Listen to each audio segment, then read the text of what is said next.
मुझे कोई चेकअप नहीं करवाना है, तुमको जो ठीक लगे तुम करो, राहुल ने चिढ़ते हुए कहा। सीमा, लेकिन आप जानते हैं मेरी रिपोर्ट्स बिल्कुल सही है।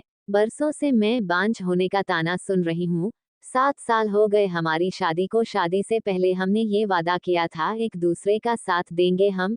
मेरे और आपके परिवार के खिलाफ जाकर हमने ये शादी की। बहुत प्यार करती हूँ मैं आपसे। सिर्फ एक बार चल कर दिखा दें। विश्वास रखिए जो भी होगा मैं कभी आपका साथ नहीं छोड़ूंगी। सीमा की आंखों में आंसू आ गए। ठीक है, आज शाम को हम चलेंगे, राहुल ने हामी में सर हिलाया। सीमा ने उसे गले लगा लिया। आज से 9 साल पहले दोनों एक दूसरे से मिले थे। दोनों एक दूसरे से पहली बार ऑफिस में मिले। पहली ही नजर राहुल को सीमा पसंद आ गई थी, पर सीमा की तरफ से ऐसा कुछ नहीं था। पर राहुल ने हार नहीं मानी। उसने बेझिझक अपने दिल की बात सीमा को बता दी। सबसे बड़ी बाधा ये थी कि सीमा और राहुल अंतरजातीय थे। सीमा के परिवार वाले बड़े रूढ़िवादी विचारधारा वाले थे। सीमा को पता था वो नहीं मानेंगे। सीमा ने राहुल को ना में जवाब दे दिया। उस दिन के बाद राहुल ऑफिस ही नहीं आया। सीमा को बड़ी चिंता हुई। उसके दोस्तों से उसे पता चला कि उसने अपना हाल दीवानों जैसा बना लिया है, न कुछ खा रहा न पी रहा है। घर वाले भी परेशान है। सीमा किसी तरह राहुल से मिली तो उसकी हालत देखकर स्तब्ध रह गई थी। उसे यकीन नहीं हो रहा था कि कोई उसे दीवानों की तरह प्यार कर सकता है। सीमा का दिल भी आखिर पिघल गया। लगभग 1 साल तक उन दोनों ने परिवार वालों को मनाने की कोशिश की, पर उनके घर वाले नहीं माने। आखिर में हार कर दोनों ने कोर्ट मैरिज कर लिया। देखो सीमा, शादी से पहले तुम काम करती थी वो ठीक है, पर हमारे घर की बहुएं काम नहीं करती। जो तुमने अपने पीहर में सीखा वो ठीक है, पर आज के बाद तुम्हें इसी घर के रीत रिवाजों से चलना पड़ेगा। सास ने सीमा को घर में आते ही अपना निर्णय सुना दिया। थोड़े ही दिनों में पढ़ी लिखी सीमा के सारे पर कतर दिए गए। हर काम को लेकर उस पर बंधन था, पर राहुल का प्यार था उसके आगे तो ये सब कुछ नहीं था। राहुल की बाहों में आते ही उसकी सारी मुसीबत सारे दर्द कम हो जाते। समय अपनी तेजी से बीतता गया। सीमा ने अपने आप को परिवार के सांचे में ढाल लिया। शिकायत करना तो उसने जैसे सीखा ही न था। शादी को 4 साल हो गए। धीरे धीरे दोनों पर बच्चे के लिए दबाव आने लगा। धीरे धीरे सीमा पर घरवाले और दबाव डालने लगे।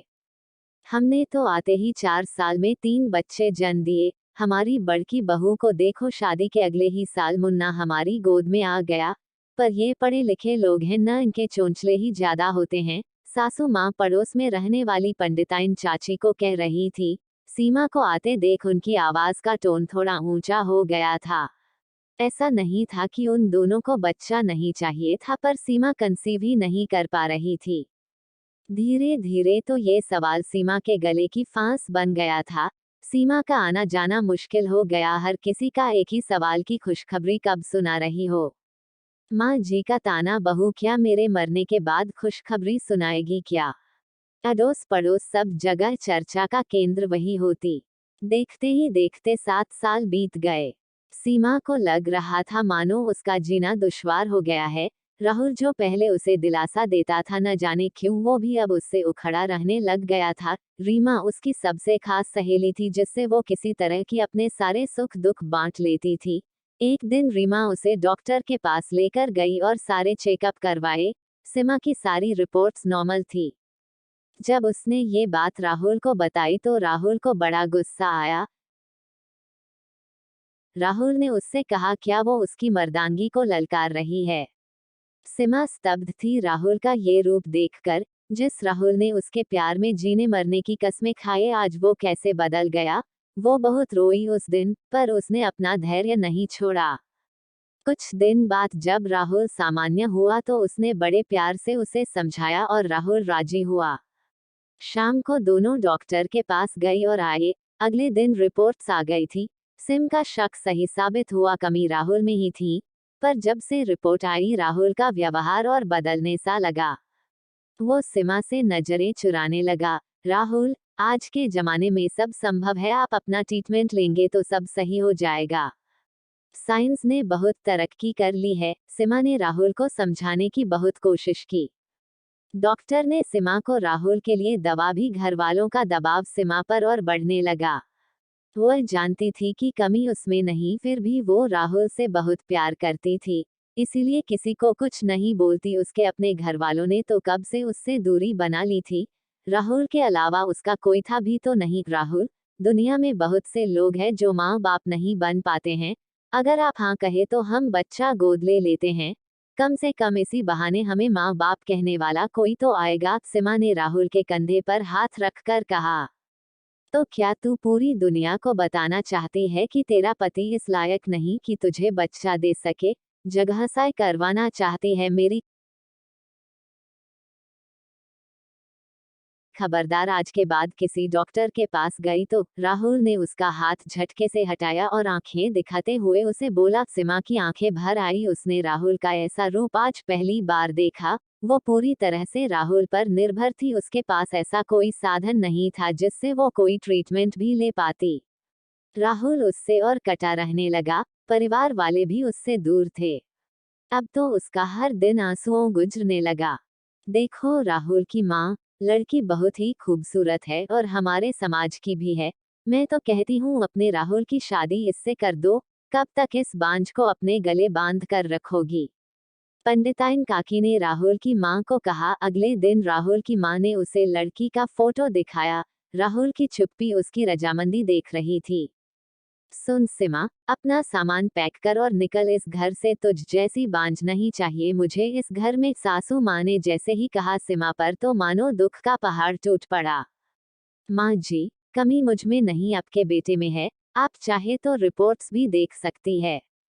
मैं बांझ नहीं, आपका बेटा बच्चा पैदा नहीं कर सकता। सीमा ने जैसे ही बोला राहुल ने एक थप्पड़ उसके गाल पर खिंच कर दिया।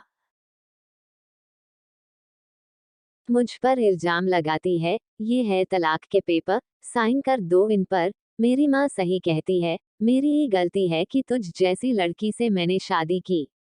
निकलो मेरे घर से, राहुल ने चिल्लाते हुए कहा। सीमा पर मानो पहाड़ टूट पड़ा।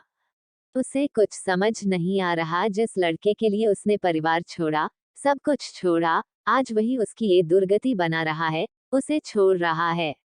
सीमा बेसुध सी हो गई थी। वो क्या करे क्या ना करे कुछ समझ नहीं पा रही थी। उसने कागजों पर साइन किए और उसने अपना सामान उठाया और चल दी। ये इतनी रात को कौन आया है? दरवाजे पर दस्तक सुनकर उसकी बचपन की सहेली रीमा चौंक गई। सीमा तुम? सीमा को इस हालत में देखकर लता एकदम चौंक गई। सीमा फुट फुट कर रोने लगी। रीमा ने सीमा को संभाला, उसका ख्याल रखा। अब सीमा के पास ये विकल्प था कि वो आत्मनिर्भर बने। रीमा ने अपनी कंपनी में सीमा की जॉब लगवाए। कुछ ही महीनों में सीमा का तबादला दूसरे शहर में हो गया। तलाक होने से टूट गई थी वो, फिर भी किसी तरह उसने खुद को संभाला। अपनी मेहनत से अपना एक मुकाम बनाया। हार नहीं मानी, न खुद से और न हालात से। यहाँ उसकी मुलाकात हुई मोहन से। एक टूटे हुए दिल को जोड़ना बहुत मुश्किल होता है, पर मोहन के प्यार ने उसके हर घावों पर मलहम लगा दिया।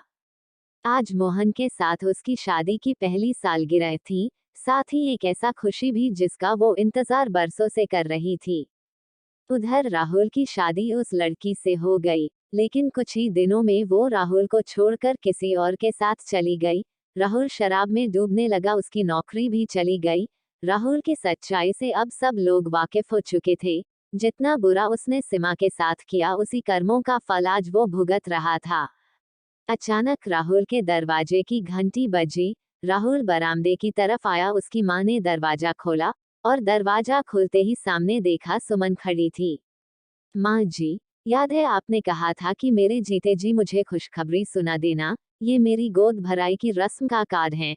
आप जरूर आइएगा मुझे आशीर्वाद देने। सीमा ने उनकी आंखों में आंख डालकर कहा। राहुल को लग रहा था कि काश वो इसी जमीन में गड़ जाए।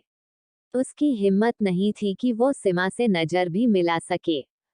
सीमा पलटी, उसके गर्भ में एक सुगबुगाहट हुई। उसने अपने पेट पर हाथ रखा, अपने आंसू पोंछे और चल दी मोहन के साथ इस नए सफर की नई शुरुआत पर। दोस्तों, हमारे समाज की विडंबना है कि उंगली सिर्फ औरत पर उठती है। जिस औरत को बच्चा नहीं होता उसे ही बांझ का ताना दिया जाता है, पर मर्द को कुछ नहीं बोला जाता। औरतें बर्दाश्त करती हैं क्योंकि वो खुद को कमजोर समझती हैं। बहुत सी स्त्रियां टूट सी जाती हैं, पर हमारी कथा नायिका जो एक असल किरदार भी है, न केवल खुद को संभाला, इस परिस्थिति को अपने पर हावी न करके खुद के लिए ये राह चुनी। तो दोस्तों, कितनी भी कठिन परिस्थिति क्यों ना हो, कभी हार मत मानिएगा।